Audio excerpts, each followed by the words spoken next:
नमस्कार साथियों, स्वागत है आपके अपने यूट्यूब चैनल पर।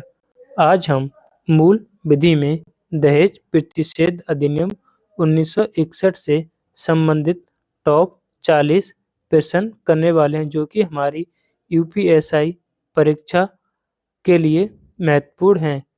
अगर आपको हमारी वीडियो पसंद आती हो तो चैनल को ज़रूर सब्सक्राइब व वीडियो को लाइक करें।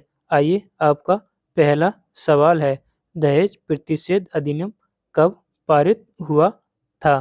तो आपका सही जवाब होगा ऑप्शन बी, 1961 में पारित हुआ था। यह 20 मई 1961 को पारित हुआ। 1 जुलाई 1961 को लागू हुआ। इसमें कुल 10 धारा हैं। इसमें भाग 1 भी नहीं है। अगला प्रश्न नंबर 2, इस अधिनियम का संक्षिप्त नाम क्या है? दहेज अधिनियम यह नहीं। दहेज प्रतिषेध अधिनियम यानी हमारा ऑप्शन बी सही है। दहेज प्रतिषेध अधिनियम हम धारा एक में संक्षिप्त नाम, विस्तार और लागू से संबंधित होता है, तो इसका संक्षिप्त नाम दहेज प्रतिषेध अधिनियम। इसका विस्तार संपूर्ण भारत पर लागू 1 जुलाई 1961 को लागू हुआ। अगला प्रश्न नंबर 2, धारा 2 में क्या परिभाषित किया गया है? दहेज की परिभाषा, दंड का प्रावधान, दहेज अधिकारी शिकायत प्रक्रिया। तो हमारा ऑप्शन ए, दहेज की परिभाषा धारा 2 में परिभाषित की गई है। दंड का प्रावधान धारा 3 में। कितनी? धारा 3 में। दहेज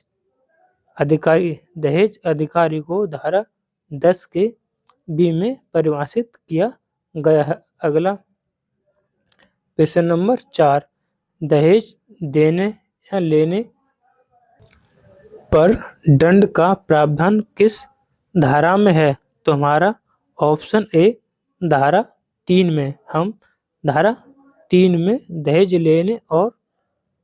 देने और लेने का दंड का प्रावधान है। तो हम 3 गुणा 5, ठीक, कितने हो गए?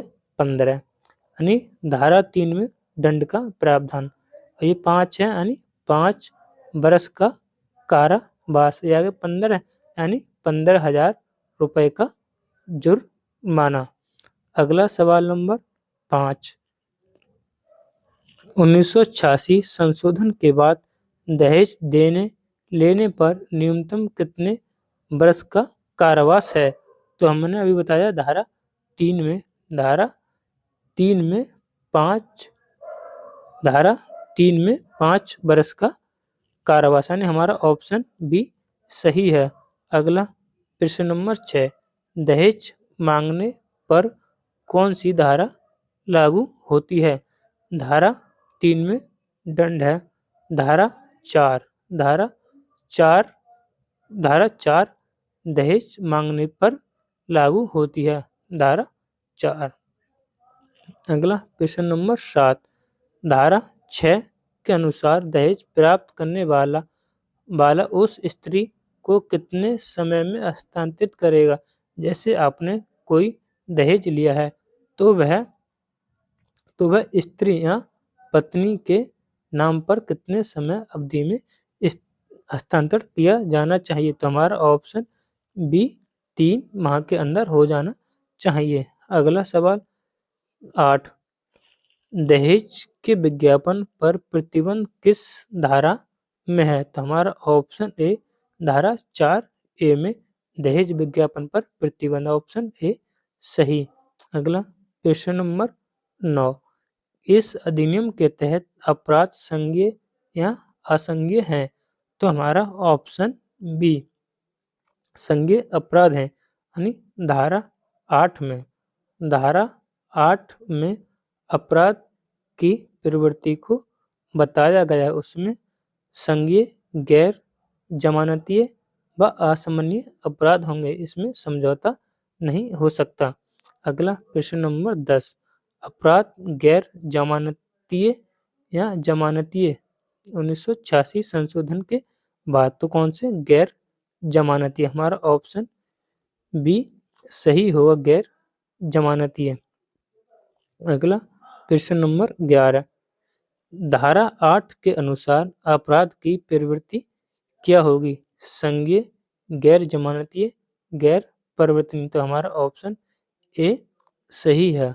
अगला प्रश्न नंबर 12, दहेज में शामिल नहीं है। नकद राशि दहेज में शामिल है, गहने भी शामिल, वाहन भी शामिल। प्रश्न में पूछा शामिल नहीं है, तो हमारा ऑप्शन बी मेहर दहेज में शामिल नहीं है। प्रश्न नंबर 13, क्या दोनों पक्षों लेने वाला और देने वाला दोषी माने जाएंगे? हाँ, दोनों पक्ष दोषी माने जाएंगे, यानी हमारा ऑप्शन सी सही है।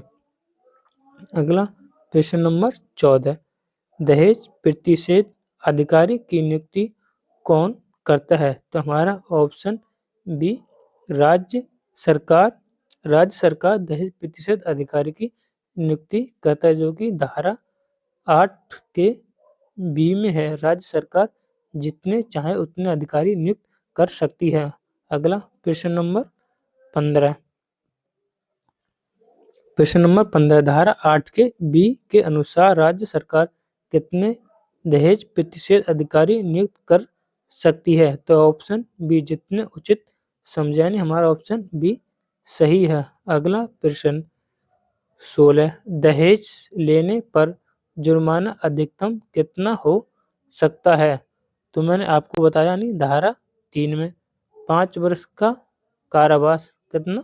15,000 रुपये। तो हमारा ऑप्शन इसमें बी सही होगा, दहेज की राशि या 15,000 रुपये जो भी अधिक हो, यानी हमारा ऑप्शन बी सही है।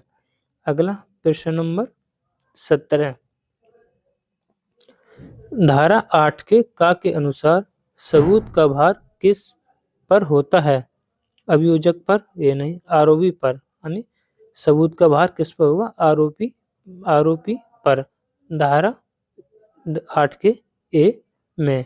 अगला प्रश्न नंबर 18, शिकायत दर्ज कराने की कोई समय सीमा है या नहीं? कोई समय सीमा नहीं है, हमारा ऑप्शन सी सही जवाब। अगला प्रश्न नंबर 19, रूढ़िगत भेंट दहेज मानी जाएगी यदि हमेशा? ये नहीं, यदि आर्थिक सामर्थ्य से अधिक हो तो वह दहेज मानी जाएगी, यानी हमारा ऑप्शन बी सही।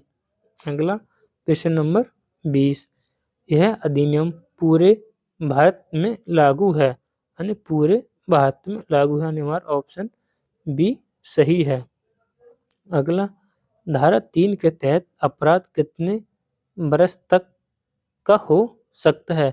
तो मैंने बताया था धारा 3 में 5 गुणा 15, यानी 5 वर्ष का कारावास, 15,000 रुपये जुर्माना। तो हमारा ऑप्शन बी न्यूनतम 5 वर्ष तक था आजीवन कारावास, हमारा ऑप्शन बी सही है।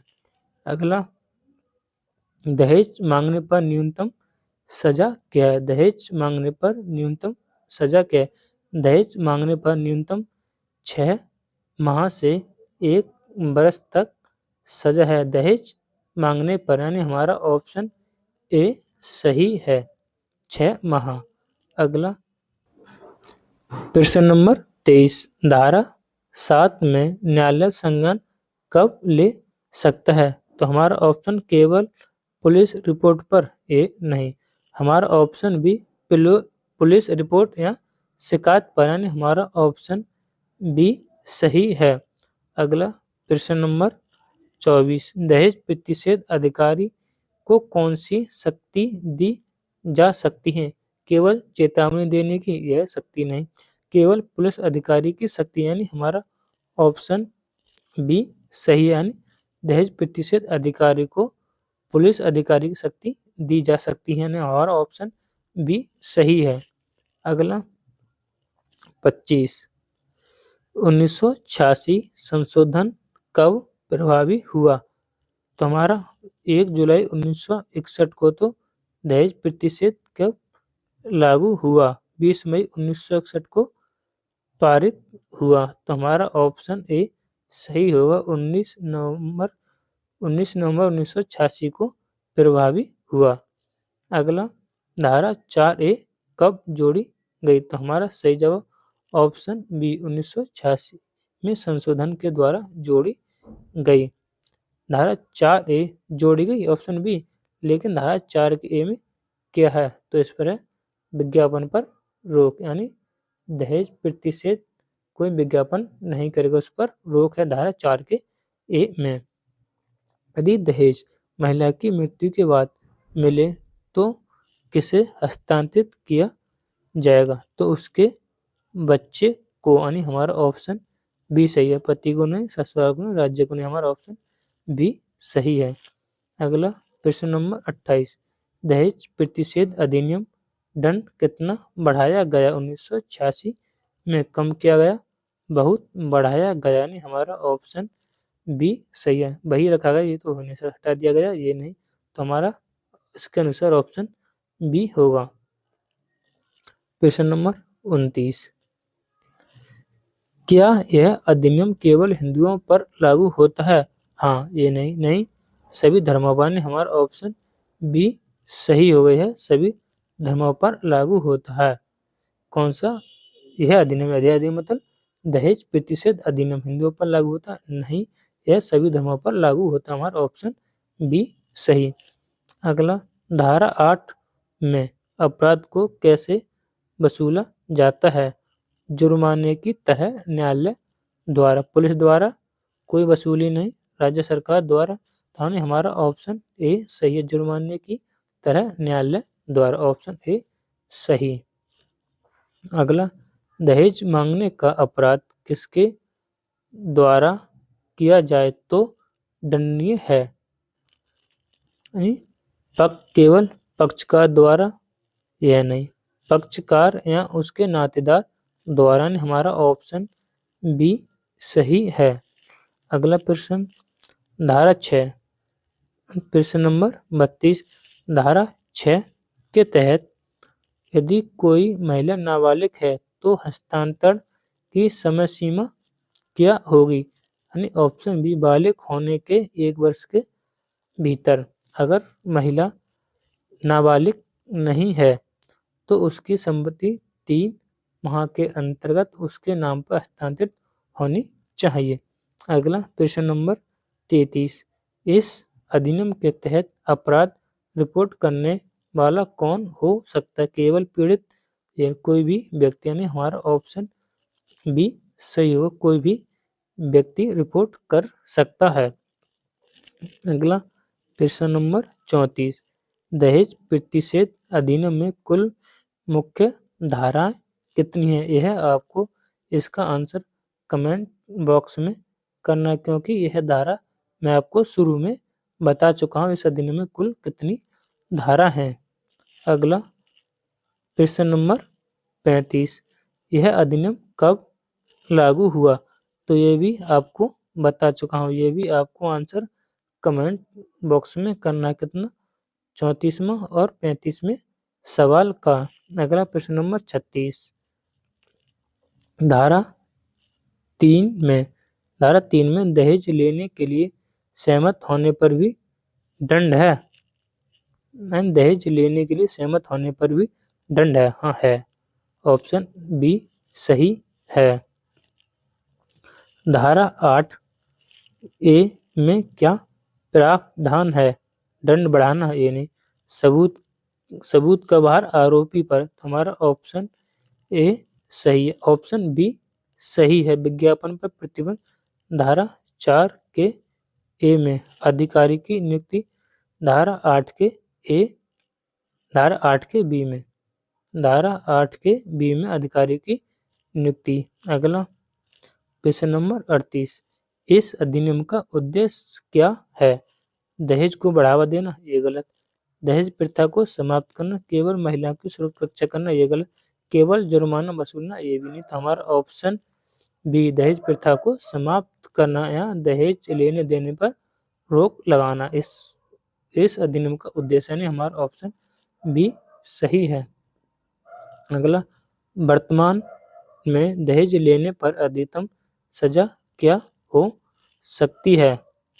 क्या हो सकती है अधिकतम सजा? तो ऑप्शन बी आजीवन कारावास। अधिकतम सजा कितनी होती है? आजीवन कारावास। यानी दहेज हम एक बीएनएस की धारा 80 में दहेज मृत्यु से संबंधित है। किससे? दहेज मृत्यु से संबंधित, जिसमें सजा 7 बरस से आजीवन कारावास है।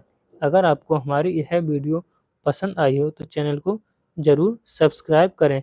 हम कम से कम 16 मिनट, कितनी 16 मिनट में 40 महत्वपूर्ण प्रश्न किए हैं। किसके?